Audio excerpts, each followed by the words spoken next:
News 7 Tamil, பொறுப்பும் பொது நலமும். வணக்கம். 8 மணி செய்திகளுக்கு உங்களை வரவேற்பது கிரிஷ். இன்றளவில் நடந்த பல்வேறு செய்திகளை தான் நாம் இந்த அரை மணி நேரத்தில் பார்க்க இருக்கிறோம். அதற்கு முன்பாக தலைப்புச் செய்திகளை பார்த்துவிடலாம். ஆந்திர துப்பாக்கிச் சூட்டில் பலியான 20 பேரும் தமிழர்கள் என திடுக்கிடும் தகவல். திட்டமிட்ட படுகொலை என காங்கிரஸ் குற்றச்சாட்டு. துப்பாக்கிச் சூடு தொடர்பாக தேசிய மனித உரிமைகள் ஆணையம் நோட்டீஸ். 2 வாரத்திற்குள் விளக்கமளிக்க ஆந்திர அரசுக்கு உத்தரவு. மத்திய அரசு ஊழியர்களுக்கான அகவிலைப்படி 6% அதிகரிப்பு. மத்திய அமைச்சரவை கூட்டத்தில் முடிவு எடுக்கப்பட்டதாக தகவல். ஜெயலலிதா சொத்து குவிப்பு மேல்முறையீட்டு வழக்கில் தீர்ப்பு வழங்க இடைக்கால தடை. அன்பழகன் தொடர்ந்த வழக்கில் கர்நாடக உயர்நீதிமன்றத்துக்கு உச்சநீதிமன்றம் உத்தரவு.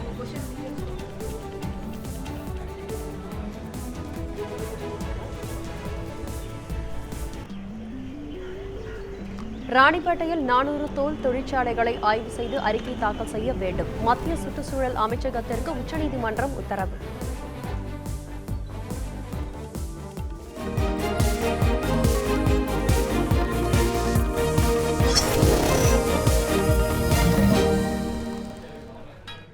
இனி செய்திகளை விரிவாக பார்க்கலாம்.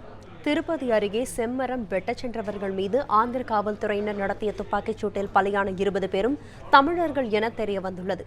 மனித உரிமை மீறல் நடைபெற்று இருந்தால் சம்பந்தப்பட்டவர்கள் மீது கடும் நடவடிக்கை எடுக்க வேண்டும் என ஆந்திர முதலமைச்சரை தமிழக முதல்வர் பன்னீர்செல்வம் கேட்டுக் கொண்டுள்ளார்.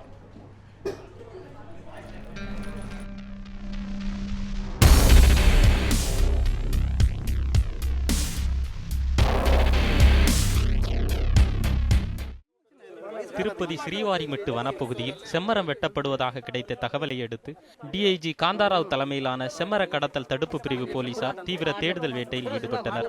அப்போது ஆந்திர போலீசார் மீது கல்வீசி தாக்கியதில் 2 பேர் படுகாயமடைந்ததாக கூறப்படுகிறது. இதனையடுத்து ஆந்திர காவல்துறையினர் நடத்திய துப்பாக்கிச் சூட்டில் 20 பேர் உயிரிழந்தனர். சந்திரகிரி பகுதியில் செம்மர கடத்தல் நடப்பதாக தகவல் வந்தது. அங்கு சென்ற வனத்துறையினர் மற்றும் போலீசார் மீது கொள்ளையர்கள் தாக்குதல் நடத்தினர். பதிலுக்கு போலீசாரும் துப்பாக்கிச் சூடு நடத்தினர். துப்பாக்கிச் சூடு சம்பவம் குறித்து நீதி விசாரணைக்கு உத்தரவிட்டுள்ளதாக சித்தூர் மாவட்ட ஆட்சியர் சித்தார்த் ஜெயின் தெரிவித்துள்ளார்.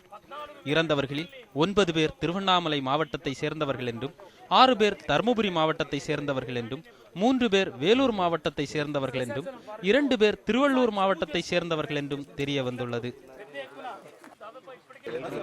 போலீசார் வானத்தை நோக்கி துப்பாக்கியால் சுட்டு சரணடையும்படி கூறினார்கள். ஆனால் கொள்ளையர்கள் சரணடைய மறுத்தனர். இதனையடுத்து போலீசார் தங்களது உயிரை காப்பாற்றிக் கொள்ள கொள்ளையர்களை நோக்கி துப்பாக்கியால் சுட வேண்டியதாயிடுச்சு. ஆந்திராவில் நடைபெற்ற இந்த சம்பவம் தமிழகம் முழுவதும் கடும் கொந்தளிப்பை ஏற்படுத்தியுள்ளது. மாநிலம் முழுவதும் பல்வேறு பகுதிகளில் ஆந்திர அரசை கண்டித்து போராட்டங்கள் நடைபெற்றது. துப்பாக்கிச் சூட்டில் ஈடுபட்டவர்கள் மீது உரிய நடவடிக்கை எடுக்க வேண்டும் என போராட்டத்தில் ஈடுபட்டவர்கள் கோரிக்கை விடுத்துள்ளனர்.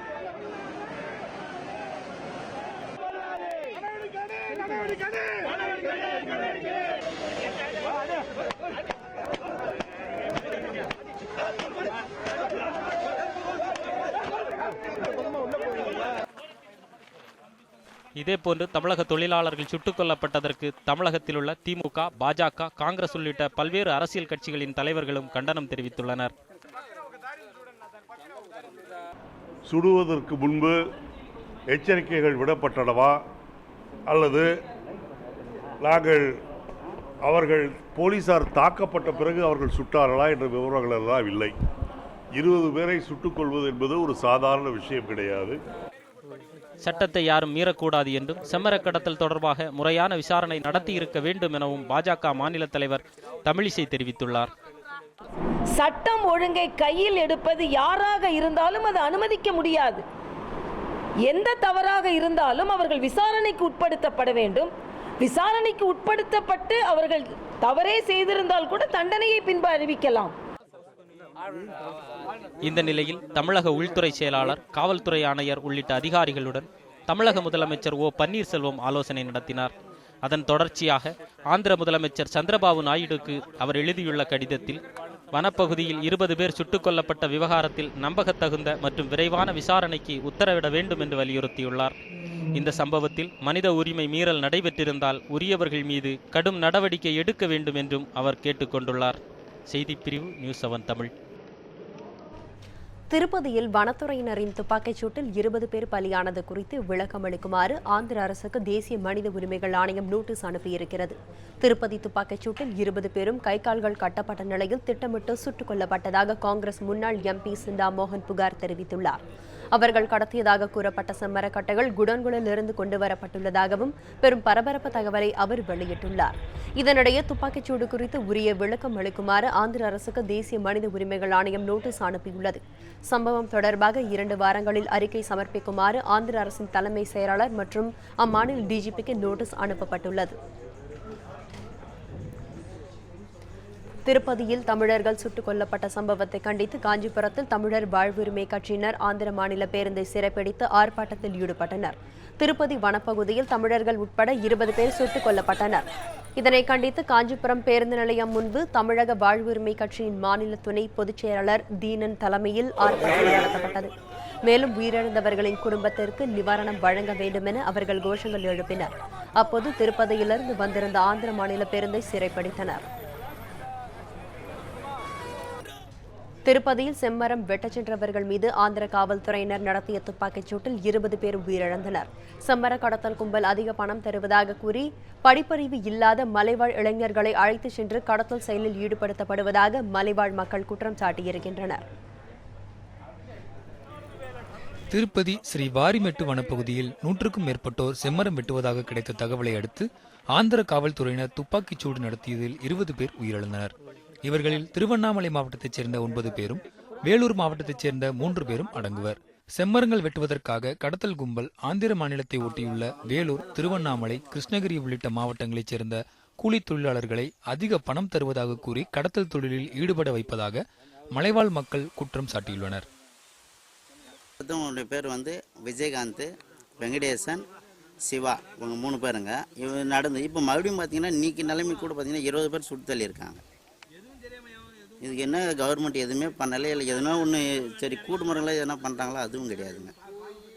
இளைஞர்களை அதிகமாக வேலை வாய்ப்பு தரேன் பணம் தரேன் சொல்லிட்டு கூட்டு போகிறாங்க. இதுக்கு என்னதான் நடவடிக்கைன்னே ஒன்றும் புரியலைங்க. விவசாயம் கூட செய்ய முடியாமல் மலைவாழ் மக்கள் அவதிப்பட்டு வரும் நிலையில் செம்மர கடத்தல் கும்பல் ஆசை வார்த்தை பேசி படிப்பறிவு இல்லாத இளைஞர்களை அழைத்துச் சென்று இதுபோன்ற உயிரிழப்பை ஏற்படுத்துவதாக திருவண்ணாமலை மாவட்ட மக்கள் புகார் தெரிவிக்கின்றனர். நீங்க அநியாயமா நீங்க சுட்டுவிட்டு நீங்க நான் எதுன்னு கேட்டா நாங்க என்ன சொல்லுனாங்க. தங்களுக்கு உரிய வேலைவாய்ப்பு வழங்க நடவடிக்கை எடுப்பதுடன் உயிரிழந்தவர்களின் குடும்பத்திற்கு நிவாரணம் வழங்க வேண்டும் எனவும் கோரிக்கை விடுத்துள்ளனர் மலைவாழ் மக்கள். செந்தில் முருகன், நியூஸ் 7 தமிழ். மத்திய அரசு ஊழியர்களுக்கான அகவிலைப்படி 6% உயர்த்தப்பட்டுள்ளதாக தகவல் வெளியாகியுள்ளது. டெல்லியில் இன்று நடைபெற்ற மத்திய அமைச்சரவை கூட்டத்தில் இதற்கு ஒப்புதல் அளிக்கப்பட்டதாக தெரிகிறது. இந்த அகவிலைப்படி ஜனவரி 1ஆம் தேதி முதல் முன் தேதியிட்டு வழங்கப்படும் என்றும் ஓய்வூதியதாரர்களுக்கு பொருந்தும் என்றும் தெரிவிக்கப்பட்டுள்ளது. இதேபோல் ரியல் எஸ்டேட் ஒழுங்குமுறை மசோதாவுக்கும் அமைச்சரவை கூட்டத்தில் ஒப்புதல் அளிக்கப்பட்டதாக டெல்லி வட்டாரங்கள் தெரிவிக்கின்றன. ஜெயலலிதா மீதான சொத்து குவிப்பு மேல்முறையீட்டு வழக்கில் தீர்ப்பு வழங்க உச்சநீதிமன்றம் வரும் 15ஆம் தேதி வரை இடைக்கால தடை விதித்துள்ளது. ஜெயலலிதாவுக்கு எதிரான சொத்து குவிப்பு மேல்முறையீட்டு வழக்கில் அரசு தரப்பு வழக்கறிஞராக பவானி சிங் ஆஜராக எதிர்ப்பு தெரிவித்து உச்சநீதிமன்றத்தில் திமுக பொதுச் செயலாளர் அன்பழகன் மனு தாக்கல் செய்திருந்தார். இந்த மனு நீதிபதிகள் மதன் பி லோகூர், பானுமதி ஆகியோர் அடங்கிய அமர்வு முன்பு இன்று மீண்டும் விசாரணைக்கு வந்தது. அப்போது ஜெயலலிதா தரப்பில் ஆஜரான மூத்த வழக்கறிஞர் பாலி நரிமன் மேல்முறையீட்டு வழக்கின் வாதம் நிறைவடைந்த நிலையில் பவானி சிங்கை நீக்க கோருவது அர்த்தமற்றது என்று வாதாடினார். கர்நாடக அரசு தரப்பில் ஆஜரான வழக்கறிஞர் ராவ் மேல்முறையீட்டு வழக்கில் அரசு தரப்பு வழக்கறிஞர் நியமனம் தொடர்பாக உச்சநீதிமன்றத்திலிருந்து எந்த அறிவுறுத்தலும் கர்நாடக அரசுக்கு வரவில்லை என தெரிவித்தார். அன்பழகன் தரப்பு வழக்கறிஞர் அர்ஜுனனும் இறுதி வாதத்தை பதிவு செய்தார். இதையடுத்து வழக்கின் தீர்ப்பை தேதி குறிப்பிடாமல் ஒத்திவைத்த உச்சநீதிமன்றம் சொத்து குவிப்பு மேல்முறையீட்டு மனு மீதான தீர்ப்புக்கும் இடைக்கால தடை விதித்தது. வரும் 15ஆம் தேதி வரை தீர்ப்பு வழங்க கர்நாடக உயர்நீதிமன்ற அமர்வுக்கு நீதிபதிகள் இடைக்கால தடை விதித்து உத்தரவிட்டனர். பாஜக மூத்த தலைவர்களில் ஒருவரான சுப்பிரமணியன் சுவாமி, தேமுதிக தலைவர் விஜயகாந்த் உள்ளிட்டோர் மீது தொடரப்பட்ட அவதூறு வழக்குகள் குறித்து 4 வாரங்களுக்குள் பதிலளிக்க தமிழக அரசுக்கு உச்சநீதிமன்றம் உத்தரவிட்டுள்ளது. பாஜக மூத்த தலைவர் சுப்பிரமணியன் சுவாமி, தேமுதிக தலைவர் விஜயகாந்த் உள்ளிட்டோர் மீது தமிழக அரசு தொடர்ந்த அவதூறு வழக்குகளை ரத்து செய்ய கோரி உச்சநீதிமன்றத்தில் மனு தாக்கல் செய்யப்பட்டுள்ளது. இந்த வழக்கானது உச்சநீதிமன்ற நீதிபதி தீபக் மிஸ்ரா அடங்கிய அமர்வு முன்பு இன்று விசாரணைக்கு வந்தது. இருதரப்பு வாதங்களையும் கேட்டறிந்த நீதிபதிகள் இந்திய தண்டனை சட்ட விதிகள் 499 மற்றும் 500 ஆகியவற்றினை ஆய்வு செய்யவும், மேலும் இந்த வழக்கில் உதவி செய்யவும் அந்தி அர்ஜுனா மற்றும் பராசரன் ஆகிய 2 வழக்கறிஞர்களை நியமித்து உத்தரவிட்டனர். மேலும் இந்த வழக்கு தொடர்பாக 4 வாரங்களுக்குள் தமிழக அரசு பதிலளிக்க உச்சநீதிமன்றம் உத்தரவிட்டுள்ளது. வழக்கு விசாரணை ஜூலை மாதம் 8ஆம் தேதிக்கு ஒத்திவைக்கப்பட்டுள்ளது. அமர்வு மாநிலங்களவையில் வரும் 23ஆம் தேதி தொடங்கும் என்று அறிவிக்கப்பட்டுள்ளது. மத்திய உள்துறை அமைச்சர் ராஜ்நாத் சிங் தலைமையிலான நாடாளுமன்ற விவகாரங்களுக்கான அமைச்சரவை குழு இதற்கான ஒப்புதலை இன்று வழங்கியது. அதன்படி மாநிலங்களவை வரும் 23ஆம் தேதி தொடங்கி அடுத்த மாதம் 13ஆம் தேதி வரை நடைபெறும் என்று அறிவிக்கப்பட்டுள்ளது. அதே நேரத்தில் மக்களவை ஏற்கனவே திட்டமிட்டபடி வரும் 20ஆம் தேதி தொடங்கும் என்றும் தெரிவிக்கப்பட்டுள்ளது. கோவாவில் உள்ள ஃபேப் இந்தியா நிறுவனத்தைச் சேர்ந்த 11 பேர் விளக்கம் அளிக்க கோரி காவல்துறையினர் நோட்டீஸ் அனுப்பியிருக்கின்றனர். ஃபேப் இந்தியா நிறுவனத்தின் கடையின் பெண்கள் உடைமாற்றும் அறையில் ரகசிய கேமரா பொருத்தப்பட்டுள்ளதை மத்திய அமைச்சர் ஸ்மிருதி இரானி அண்மையில் கண்டுபிடித்தார். அவரது புகாரின் அடிப்படையில் கோவா மாநில காவல்துறையினர் வழக்கு பதிவு செய்து விசாரணை மேற்கொண்டு வருகின்றனர். இது தொடர்பாக 4 பேர் கைது செய்யப்பட்டு ஜாமீனில் விடுவிக்கப்பட்டனர். தெலுங்கானாவில் போலீசாரின் பிடியிலிருந்து தப்ப முயன்ற 5 தீவிரவாதிகள் சுட்டுக் கொல்லப்பட்டனர். வராங்கல் சிறையில் அடைக்கப்பட்டிருந்த தீவிரவாதிகள் 5 பேர் ஹைதராபாத் நீதிமன்றத்திற்கு அழைத்துச் செல்லப்பட்டனர். அப்போது ஜாங்வான் என்ற பகுதியில் வாகனம் சென்றபோது தீவிரவாதிகள் காவல்துறையினர் பிடியிலிருந்து தப்ப முயற்சி செய்தனர். இதையடுத்து அவர்கள் 5 பேரும் காவல்துறையினரால் சுட்டுக் கொல்லப்பட்டனர். வேலூர் மாவட்டத்தில் உள்ள 400 தோல் தொழிற்சாலைகளை ஆய்வு செய்து விரிவான அறிக்கை தாக்கல் செய்யுமாறு மத்திய சுற்றுச்சூழல் அமைச்சகத்திற்கு உச்சநீதிமன்றம் உத்தரவிட்டுள்ளது. வேலூர் மாவட்டம் ராணிப்பேட்டையில் கழிவுநீர் தொட்டி இடிந்து விழுந்து 10 பேர் பலியானதை தொடர்ந்து அங்குள்ள 400 தொழிற்சாலைகளை ஆய்வு செய்து தமிழ்நாடு சுற்றுச்சூழல் வாரியம் அறிக்கை தாக்கல் செய்திருந்தது. அந்த அறிக்கை தொழிற்சாலை நிர்வாகத்திற்கு சாதகமாக அமைந்திருந்தது என்றும் இதனை முறையாக ஆய்வு செய்ய வேண்டும் என்று கூறி வேலூர் மாவட்ட சுற்றுச்சூழல் பாதுகாப்பு மையம் சார்பில் உச்சநீதிமன்றத்தில் வழக்கு தொடரப்பட்டது. இந்த வழக்கு இன்று விசாரணைக்கு வந்தது. மனுவை விசாரித்த நீதிபதிகள் இது தொடர்பாக மத்திய சுற்றுச்சூழல் அமைச்சகம் 3 வாரங்களுக்குள் ஆய்வு செய்து விரிவான அறிக்கையை தாக்கல் செய்ய உத்தரவிட்டனர். மேலும் வழக்கின் அடுத்த கட்ட விசாரணை மே மாதம் 12ஆம் தேதிக்கு ஒத்திவைக்கப்பட்டது.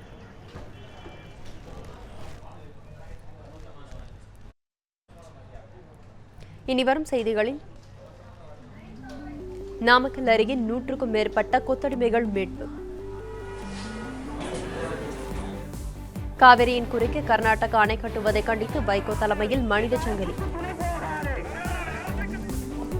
ஒரு சிறிய இடைவேளைக்கு பிறகு செய்திகள் தொடரும்.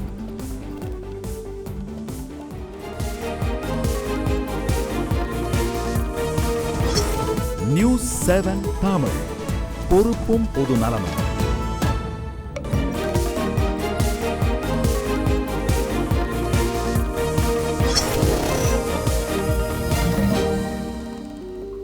செய்திகளை தொடர்ந்து பார்க்கலாம்.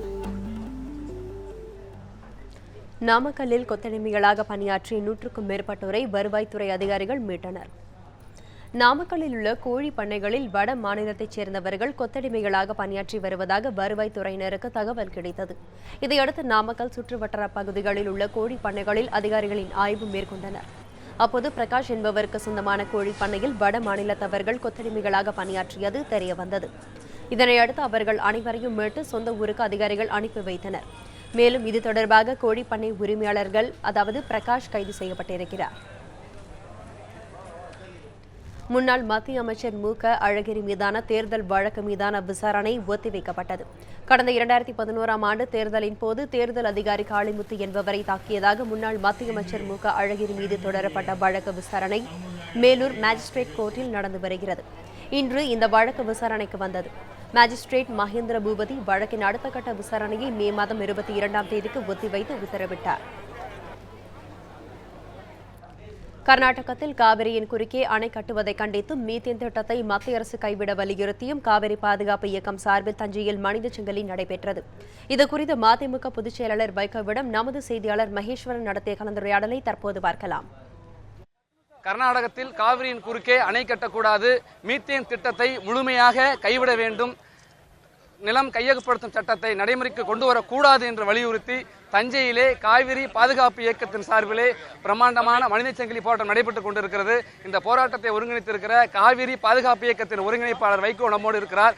அவருடைய கருத்தை கேட்போம். ஐயா, கழனியில உழைக்க வேண்டிய விவசாயிகள் இன்றைக்கு களத்திற்கு வந்து போராட நிலைக்கு தள்ளப்பட்டிருக்கிறார்கள். இதுக்கு என்ன காரணமா இருக்குன்னு நினைக்கிறீங்க?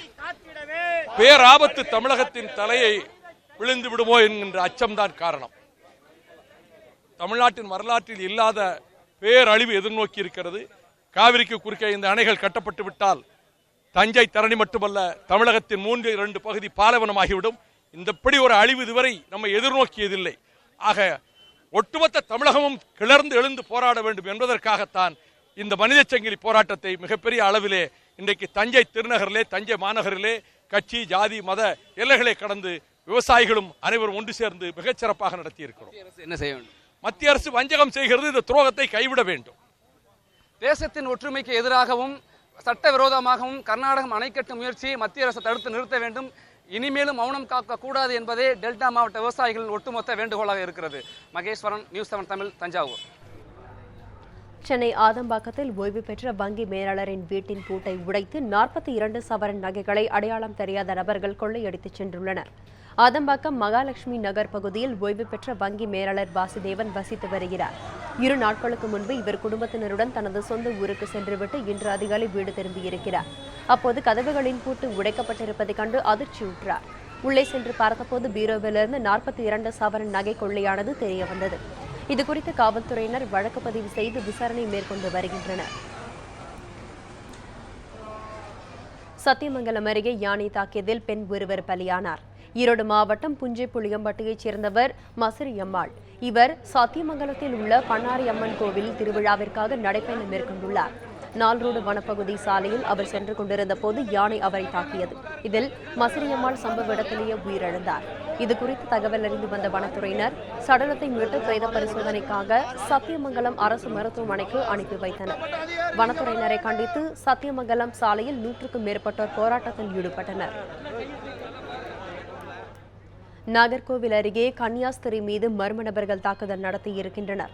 கன்னியாகுமரி மாவட்டம் ஆசாரிப்பள்ளம் அருகே உள்ள சடையாள்புதூரில் ரோஸ்லெட் கான்வென்ட் பள்ளி உள்ளது. இங்கு 10க்கும் மேற்பட்ட கன்னியாஸ்திரியர்கள் தங்கி பணியாற்றி வருகிறார்கள். இவர்கள் அருகில் உள்ள தேவாலயத்திற்கு சென்றுவிட்டு திரும்பி வரும்போது 4 பேர் கொண்ட கும்பல் கத்தி போன்ற பயங்கர ஆயுதங்களுடன் தாக்குதலில் ஈடுபட்டுள்ளனர். இதில் காயமடைந்த சோபியா என்பவர் மருத்துவமனையில் சிகிச்சைக்காக அனுமதிக்கப்பட்டிருக்கிறார். இது தொடர்பாக வெள்ளிச்சந்தை போலீசார் வழக்கு பதிவு செய்து விசாரணை மேற்கொண்டு வருகின்றனர்.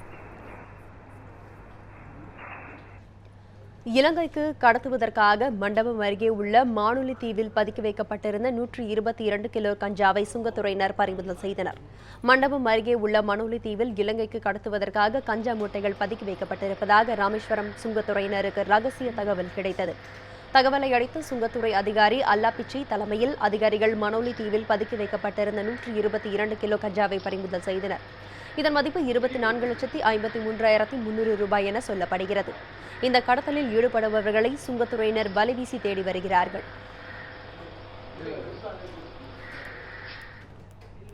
இனிவரும் செய்திகளில் அமெரிக்காவின் உளவு வேலைகளை அம்பலப்படுத்திய ஸ்னோடனுக்கு நியூயார்க்கில் சிலை.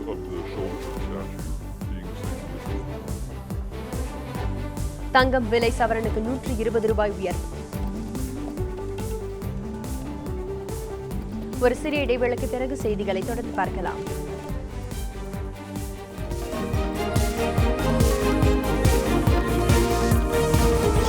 நியூஸ் 7 தமிழ், பொறுப்பும் பொது நலமும்.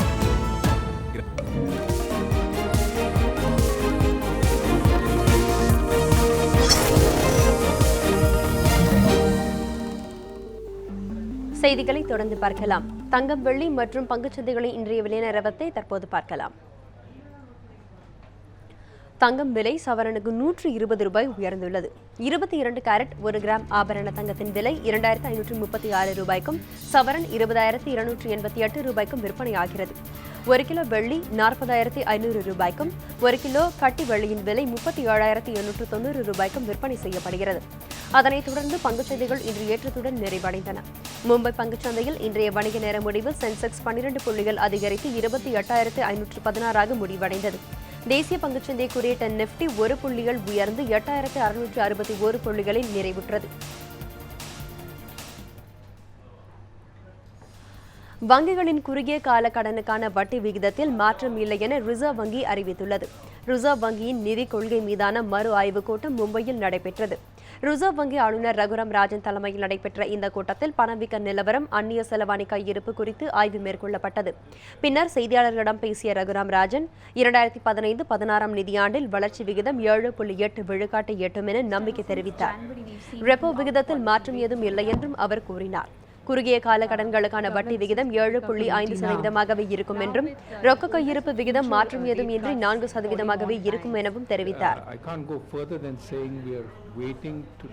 அமெரிக்காவின் உளவு வேலைகளை அம்பலப்படுத்தி அந்நாட்டின் முன்னாள் தேசிய பாதுகாப்பு முகமை உறுப்பினரான எட்வர்ட் ஸ்னோடனுக்கு சிலை வைக்கப்பட்டிருப்பது பெரும் பரபரப்பை ஏற்படுத்தியிருக்கிறது. அமெரிக்கா பிற நாடுகளை உளவு பார்ப்பதாகவும் பொதுமக்களின் மின் அஞ்சல்கள், சமூக வலைதள நடவடிக்கைகள், தொலைபேசி உரையாடல் தகவல்களை சேகரிப்பதாகவும் அந்நாட்டு தேசிய பாதுகாப்பு முகமையின் உறுப்பினர் எட்வர்ட் ஸ்னோடன் அம்பலப்படுத்தினார். இதனால் அமெரிக்க அரசால் குற்றவாளியாக அறிவிக்கப்பட்ட ஸ்னோடன் ரஷ்யாவிற்கு தப்பிச் சென்று விட்டார். இந்நிலையில் எட்வர்ட் ஸ்னோடனுக்கு ஆதரவு தெரிவிக்கும் வகையில் சில கலைஞர்கள் சேர்ந்து போரில் மரணம் அடைந்தவர்களின் நினைவிடங்கள் அமைந்துள்ள நியூயார்க் பூங்காவில் அனுமதியின்றி சிலை வைத்துள்ளனர். தகவல் அறிந்த போலீசார் துணியால் சிலையை மறைத்து வைத்தனர். பிறகு சிறிது நேரத்திற்கு சிலையை அகற்றினர். சிலையை வைத்த நபர்கள் யார் என்பது குறித்து விசாரணை நடத்தப்பட்டு வருகிறது. ஏமனில் அரசு படையினர் கிளர்ச்சியாளர்களிடையே நிகழ்ந்த மோதலில் கடந்த 24 மணி நேரத்தில் மட்டும் 140க்கும் மேற்பட்டோர் கொல்லப்பட்டதாக தகவல்கள் தெரிவிக்கின்றன.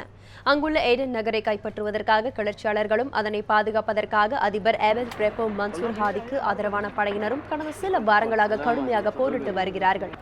இந்த சண்டையில் இதுவரை 140க்கும் மேற்பட்ட பேர் கொல்லப்பட்டதாகவும் அவர்களில் 53 பேர் கிளர்ச்சியாளர்கள் என்றும் 17 பேர் பொதுமக்கள் என்றும் ராணுவ வட்டாரங்கள் தெரிவித்தன. கடந்த பிப்ரவரி மாதம் ஹவுதி கிளர்ச்சியாளர்கள் ஏமன் தலைநகர் சனாவை கைப்பற்றியதை தொடர்ந்து அதிபர் மன்சூர் ஹாதி ஏடன் நகரில் தங்கியிருந்ததாகவும், எனினும் கிளர்ச்சியாளர்கள் ஏடன் நகரை நோக்கி முன்னேறி வந்ததை அடுத்து கடந்த மாதம் அங்கிருந்து வெளியேறி சவுதி அரேபியாவில் தஞ்சம் புகுந்தார். சவுதி அரேபியா தலைமையிலான கூட்டுப்படையினர் ஏமனில் கிளர்ச்சியாளர்களின் முகாம்கள் மீது வான்வழி தாக்குதல்கள் நடத்தி வருகின்றனர். வங்காளதேசத்தில் ஜமாத் தலைவருக்கு விதிக்கப்பட்ட மரண தண்டனையை அந்நாட்டு உச்சநீதிமன்றம் உறுதி செய்துள்ளது. வங்காளதேசத்தின் மத்திய மைமென்சிங் பகுதியில் உள்ள காஷ்பராவில் 1971ஆம் ஆண்டு 164 பேரை கொன்று குவித்ததாக ஜமாத்-இ-இஸ்லாமி கட்சி துணை பொதுச் செயலர் முகமது குவாமர் ஷாவி மீது குற்றம் சாட்டப்பட்டது. இந்த வழக்கில் கடந்த ஆண்டு மே மாதம் அவருக்கு மரண தண்டனை விதிக்கப்பட்டது.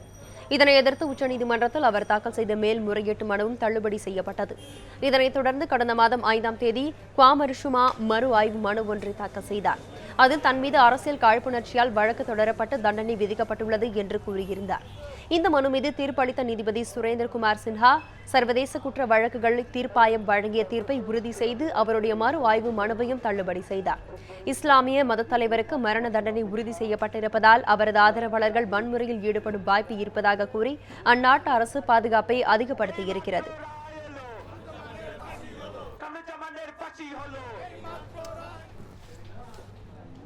இத்துடன் இந்த செய்தி தொகுப்பு நிறைவுற்றது. மேலும் பல்வேறு தகவல்களை அறிந்து கொள்ள நியூஸ் 7 தமிழ் செய்திகளை தொடர்ந்து பாருங்கள்.